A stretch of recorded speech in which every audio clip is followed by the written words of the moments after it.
Vending machines, you find chips or even candy, but what about books? One local school is using a new approach to get students to start reading. News 4 Tucson's Priscilla Casper has the story. It's new at 5.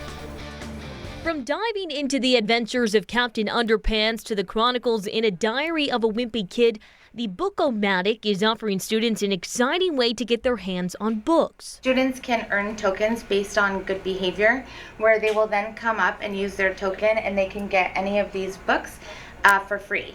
And the books they get to keep. The book level ranges from kindergarten to 6th grade, and the variety will be frequently changed.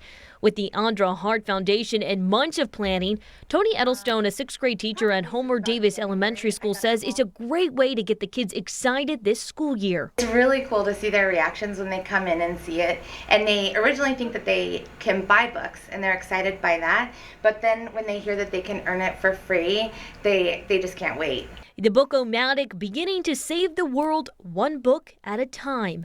Priscilla Casper, News 4 Tucson. I like that idea.